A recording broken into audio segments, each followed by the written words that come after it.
안녕하세요. 7월 11일 매일 승리 함께 나누겠습니다. 문장이 좀 깁니다. 너는 내게로 돌아오리가 한다. 어떻게?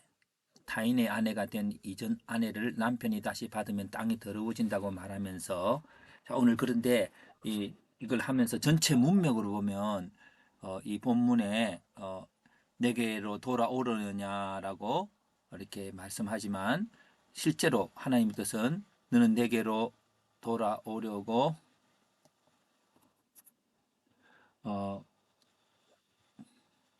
하지 아니한다 라고 하는 게 좀 많다고 생각합니다. 왜냐하면 핑계가 되는 거죠. 예, 그럼 얘가 지금 장녀가 됐는데 다시 돌아가면 또 그 땅이 더러워지니까 아예 장녀 생활 계속 하겠습니다 라고 하는 핑계를 만드는 게 이 본문 전체의 매개에 맞습니다. 이렇게 이 반어법들을 그날도 이렇게 어떻게 바로 서술문으로 생각하는 그것들의 이 본문 속에서 이해가 되어야 되기 때문입니다. 그래도 그것이 바른 것인지 아닌지는 이런 문장을 내가 이게 뭐 반어법이다라고 말하기 하는 그것들을 표현되어 있지 않기 때문에 그냥 그 전체 맥락 속에서 바르게 이해해 버리면 될 것 같습니다.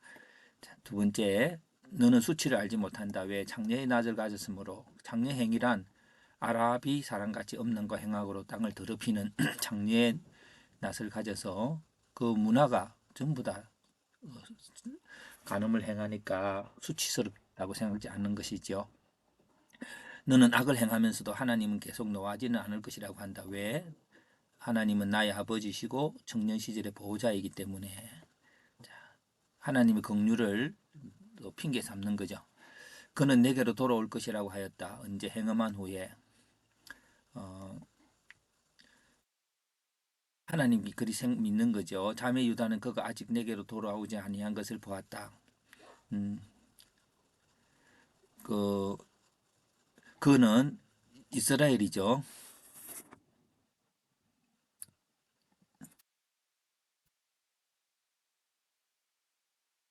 다음에 유다는 진심으로 내게 돌아오지 아니했다. 이스라엘이 간음을 행하는 걸 가볍게 보았으므로. 저 하나님 말씀의 초점은 하나님 백성 유다에 대해서 되어져 있고 또 이미 이스라엘은 그 간음을 행하고 또 어떤 그런 삶을 보면서도 유다는 그대로 같이 따라한다고 하는 것을 지금 말하고 있습니다. 하나님은 이스라엘보다 더 배역한 자식 유다에게 하나님께로 돌아오라고 말하였다. 왜? 하나님은 그들의 남편이므로 어떤 남편? 긍휼이 있고 노를 한없이 품지 아니한 남편이므로 자, 나는 너희 중에 택한 자를 시온으로 돌아오겠다. 어떻게 내 마음에 합한 목자를 주어서 목자의 양육 방법은 지식과 명철이죠.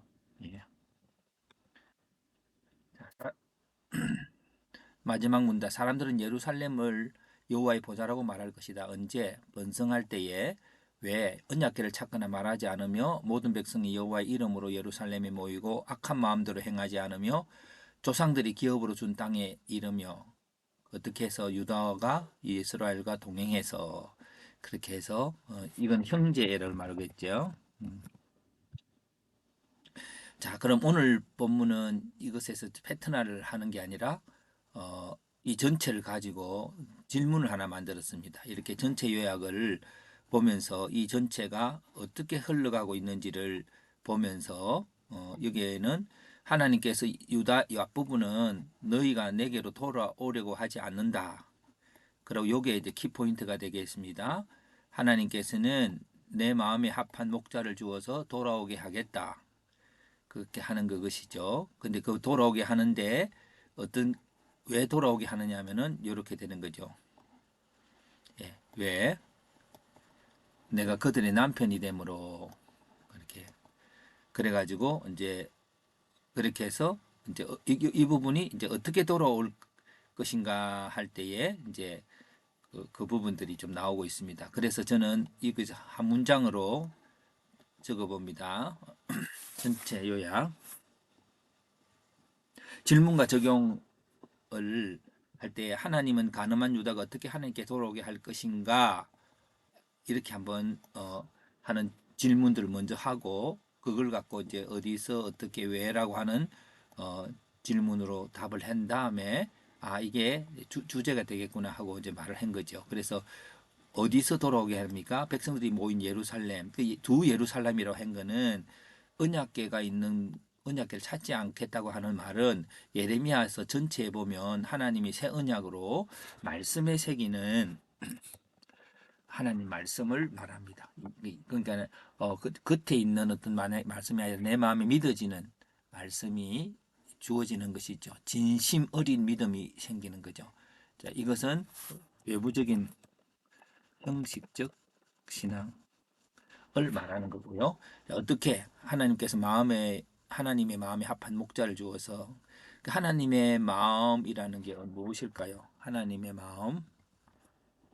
하나님의 마음이라고 하는 그것은 어쨌든 어, 사람들은 말하기를 가늠한 아내가 다시 돌아올지라도 땅은 더러워지지 않는다라고 한다든지 여러 가지 앞에 있는 말씀들이죠. 우리가 요와 비슷한 부분 하나 더 찾아보면은 어, 예, 그 그- 그는 내게로 돌아올 것이다. 간음을 행한 후에 이렇게 되죠. 예. 그는 내게로 돌아올 것이다라고 하는 언제요? 가늠한 행위에 의해. 그러니까 이게 너는 이제 가늠했으니까 절대로 문제 못 돌아와라고 하는 그런 것이 하나님 말씀이 아니라 너희가 나를 떠났지만 진실한 사랑을 경험한 후에 나에게 돌아올 거라고 하는 그것을 목자는 가리킨다는 것이죠. 목자의 말씀 사역. 그리고 또 하나님은 악을 심판하신다. 이스라엘을 보라. 그리고 간음 행위를 가볍게 봐서는 안 된다. 어쨌든 그 악은 악이지만 너희가 악을 행음한 후에 돌아오는 그것이 하나님의 바른 과정이지 이미 한번 몸을 버렸으면 영원히 돌아오지 않아야 한다라고 하는 건 아니죠. 그런 걸 한 마음에 합한 목자들이 하나님의 마음을 전하는 겁니다. 근데 왜 그럴까요? 그는 나의 아내이므로 긍휼이 많은 하나님의 아내 그는 나는 너의 남편이 되므로 그렇게 된 거죠. 그래서 이 전체의 문장의 요약은 하나님은 목자를 보내어서 그들의 마음에 하나님이 그들을 긍휼을 베푸시는 남편임을 알게 하여서 유다로 하나님께 돌아오게 하신다. 하고 그렇게 볼 수 있습니다. 물론 요걸 가지고 전체 주제가 유다를 돌이키시는 하나님이란 주제로 패턴화를 할 수 있겠지요.